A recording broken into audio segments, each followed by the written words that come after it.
വീണ്ടും ഒരു എപ്പിസോഡിലേക്ക് സ്വാഗതം. ഇന്നത്തെ എപ്പിസോഡിൽ പരമേശ്വരൻ സാറിനോട് ചോദിക്കുന്ന രണ്ട് കാര്യങ്ങളാണ്. ഒന്ന് അസോള കൃഷിയെക്കുറിച്ചും രണ്ട് വെർമി കമ്പോസ്റ്റിനെ കുറിച്ചും. സാർ അതിനെക്കുറിച്ചൊന്ന് പറഞ്ഞു തന്നാൽ വളരെ ഉപകാരമായിരുന്നു. അപ്പോൾ നമുക്ക് ആദ്യം അസോളയെക്കുറിച്ച് പറയാം. ശരി. അസോള എന്ന് പറയുന്നത് ഒരു ജലസസ്യമാണ്. അല്ലേ? അതെ. സാധാരണ നമ്മുടെ ജലാശയങ്ങളിൽ കാണുന്ന അനേകം സസ്യങ്ങളുടെ കൂട്ടത്തിലുള്ള ഒരു സസ്യമാണ് ഈ അസോള എന്ന് പറയുന്നത്. അതിൽ നമ്മുടെ ഈ ജലാശയങ്ങളിൽ, നമ്മുടെ കേരളത്തിലെ കാലാവസ്ഥയിൽ വരുന്ന ജലാശയങ്ങളിൽ 2-3 ടൈപ്പ് അസോള ഉണ്ട്. അസോള പിന്നേറ്റ, അസോള മൈക്രോഫില്ല, ഐസോള, ഇങ്ങനെ ഒരുപാട് വെറൈറ്റീസ് ഉണ്ട്. അപ്പോൾ അതിൽ നമ്മുടെ കേരളത്തിന് പറ്റിയ അസോള കൈരളി, അസോള പിന്നേറ്റ, ഇത് 2 അസോളയാണ് നമ്മുടെ ഈ ജലാശയങ്ങളിൽ അല്ലെങ്കിൽ നമ്മുടെ കാലാവസ്ഥയ്ക്ക് 30 ഡിഗ്രി സെൽഷ്യസിൽ ഏറ്റവും നന്നായിട്ട് വളരുന്ന ഒരു സസ്യമാണ്, ജലസസ്യമാണ് ഈ അസോള എന്ന് പറയുന്ന ഈ സാധനം. ഇതുകൊണ്ടുള്ള പ്രയോജനം എന്താണ് സാറേ? ഇത് ഒരു നല്ല ഫെർട്ടിലൈസറാണ്, ഒരു നല്ല കാലിത്തീറ്റയാണ്. ഇത് മനുഷ്യർക്കും കഴിക്കാം. അങ്ങനെയാണ്. അപ്പോൾ ഇത് വളർത്തുവാൻ വളരെ ഈസിയാണ്. ഇത് അസോള കൈരളി എന്ന് പറയുന്നത് വളരെ ഈസിയാണ്. ഇത് 2-3 വെറൈറ്റിയും നമ്മുടെ വെള്ളായണി കാർഷിക കോളേജിലുണ്ട്. നമുക്ക് ഏത് അസോള വേണമെന്ന് പറഞ്ഞാൽ അവരുടെ തരും. അവിടെ ഇപ്പം ഒരു വെറൈറ്റിയേ ഉള്ളൂ, അസോള കൈരളി എന്ന് പറയുന്നത്. അതായിരുന്നാലും മതി. അപ്പോൾ ഇത് വളർത്തുവാനുള്ള ഈസി എന്ന് പറഞ്ഞാൽ പലതും നമ്മുടെ ജലാശയങ്ങളിൽ വളരാതെ ഇങ്ങനെ വെറുതെ കിടക്കുന്നതിൻ്റെ കാര്യം, ഈ അസോള വളർത്തുന്നതിന് ഒരുപാട് ടെക്നോളജി നമ്മുടെ ഇന്ത്യയിലുള്ള എല്ലാ യൂണിവേഴ്സിറ്റിയും പഠിച്ച് തളർന്ന കാര്യമാണ്. പക്ഷേ അവസാനം കന്യാകുമാരി നാരടപ്പ് എന്ന് പറയുന്ന വിവേകാനന്ദ കേന്ദ്രമാണ് ഇതിനൊരു ചെറിയ ഡെവലപ്മെൻറ്റ് വരുത്തിയത്. അവരുടെ ടെക്നോളജിയാണ് ഈ സാധാരണ കൃഷിക്കാരെല്ലാം ചെയ്യുന്നത്. ഇപ്പം നമ്മുടെ കേരളത്തിലെ യൂണിവേഴ്സിറ്റിയും ഈ വെള്ളായണി യൂണിവേഴ്സിറ്റിയൊക്കെ ചെയ്യുന്നത് ആ മെത്തേഡാണ്. അതെങ്ങനെയാണെന്ന് വെച്ചാൽ, ഈ അസോളയ്ക്കൊരു പ്രത്യേകത എന്ന് പറഞ്ഞാൽ, അസോളയുടെ വേരെന്ന് പറഞ്ഞാൽ 2 ചെറിയ വേരാണ് ഉള്ളത്. ആ ചെറിയ വേര് വഴി ഈ ജലത്തിൽ ലയിക്കുന്ന ന്യൂട്രിയൻസ് മാത്രമേ വലിച്ചെടുക്കാൻ പറ്റൂ. അപ്പോൾ ജലത്തിൽ നിന്ന് വളരെ ഉയരമാണെങ്കിൽ ഇതിന് വലിച്ചെടുക്കാൻ ശേഷി ഉണ്ടാവില്ല. ഇപ്പം വലിയ ജലാശയങ്ങളിൽ, ഇപ്പോൾ കായലിലൊക്കെ ആണെങ്കിൽ ഒരുപാട് താഴെയായിരിക്കും വെള്ളം ചെളിയുള്ളത് അല്ലെങ്കിൽ വേരത്ര പോവില്ല. മാക്സിമം ഒരു 2-3 സെൻറ്റിമീറ്റർ മാത്രമേ ഇതിൻ്റെ വേരിന് നീളം ഉണ്ടാവുള്ളൂ. അതിനിടയിൽ നമുക്ക് ഭക്ഷണം കിട്ടാതെയാണ് ഇത് ഉണങ്ങിപ്പോകുന്നത്, വളരില്ല. ജലാശയത്തിൽ ഇങ്ങനെ പരന്ന് കിടക്കും, അതിന് വളർച്ച ഉണ്ടാവില്ല.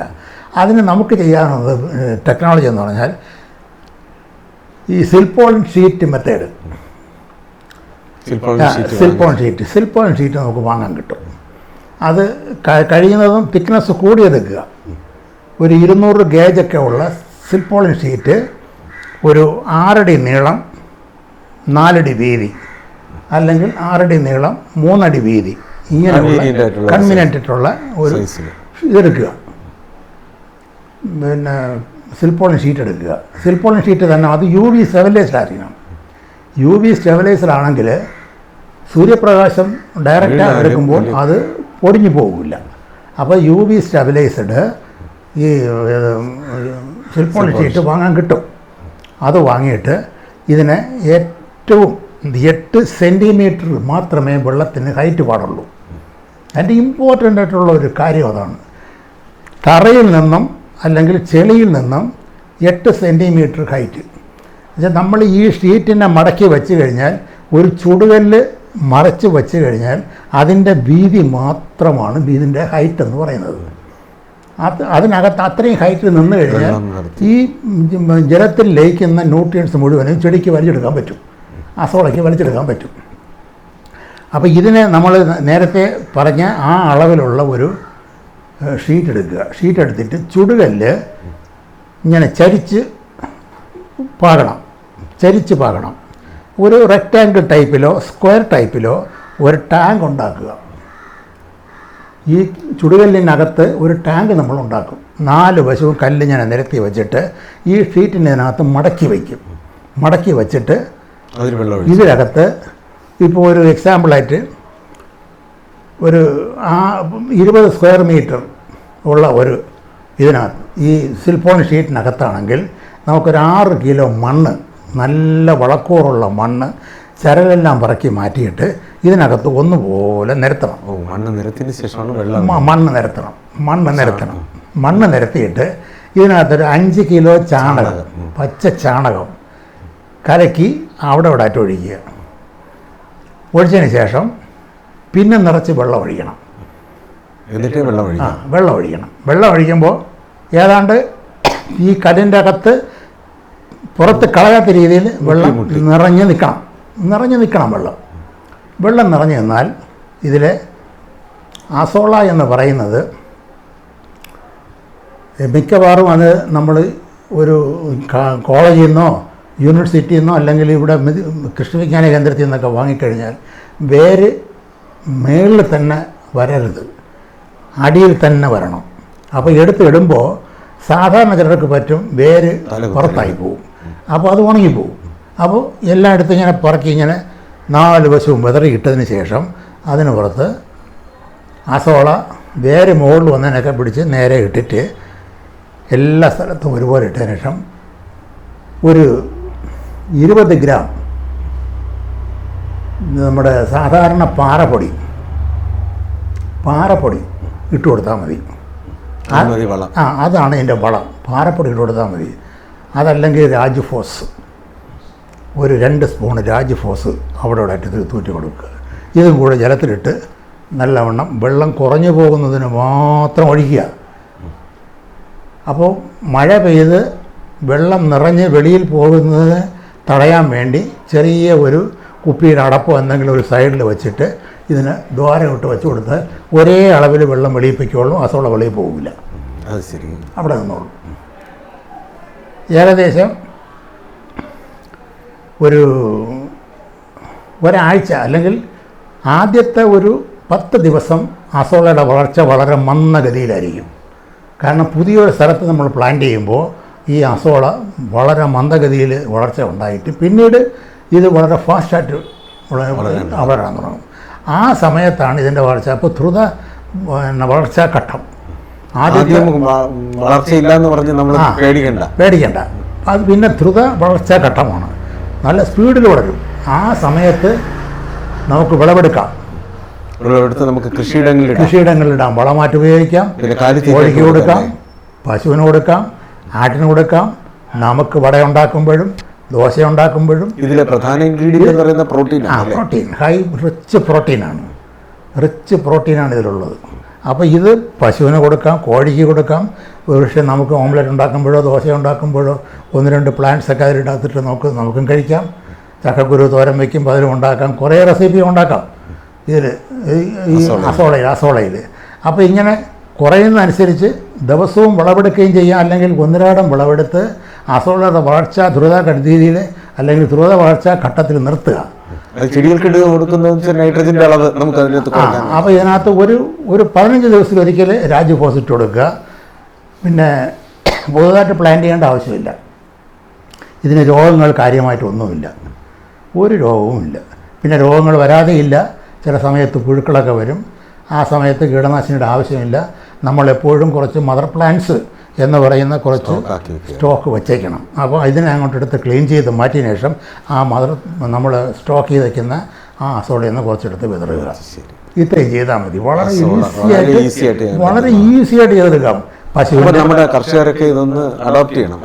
അതെ പശുവിൻ്റെ പാല് കൂടും, അതിന് SNF കൂടും. സാധാരണ സൊസൈറ്റി നോക്കുമ്പോൾ SNF നോക്കും. ആ SNF വർദ്ധിക്കും. പിന്നെ ആട്ടിന് ഇതുപോലെ അതിൻ്റെ വളർച്ച വളരെ ഇതായിരിക്കും. കോഴിക്ക് മുട്ട വലുതാകും. മുട്ട വലുതാകും. ഒരു 20 മുട്ടയിടുന്ന അല്ലെങ്കിൽ 22 മുട്ടയിടുന്ന കോഴി ചിലപ്പോൾ 5 മുട്ട കൂടുതലിട്ടെന്ന് വരും. അങ്ങനെ മാംസത്തിന് രുചിയുണ്ടാവും, പാലിന് രുചിയുണ്ടാവും. എന്ന് പറഞ്ഞാൽ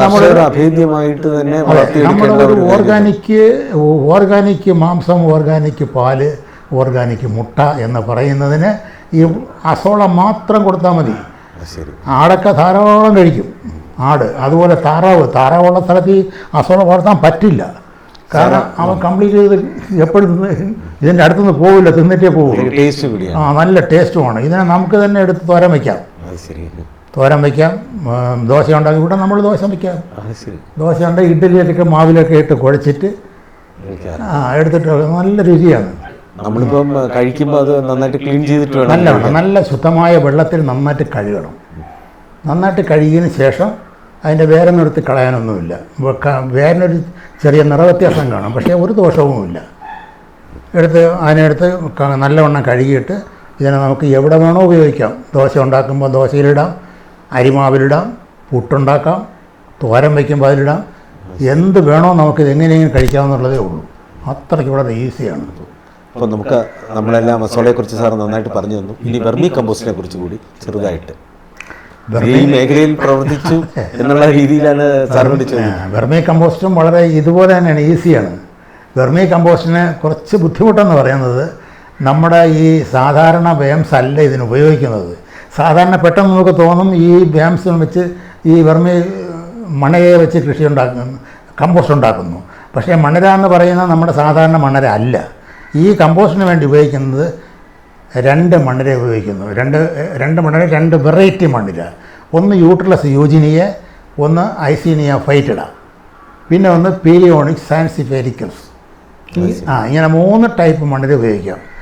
അതിൽ യൂട്രലസ് യൂജിനിയെ നല്ല നീല നിറത്തിൽ പിടിച്ചാൽ പിടയ്ക്കുന്ന ഈ വേംസാണ്. അത് നല്ല വലിപ്പം കൂടിയതാണ് യൂട്രലസ് യൂജിനിയ. കമ്പോസ്റ്റ് ഉണ്ടാക്കാൻ ഏറ്റവും നല്ലത് അതാണ്.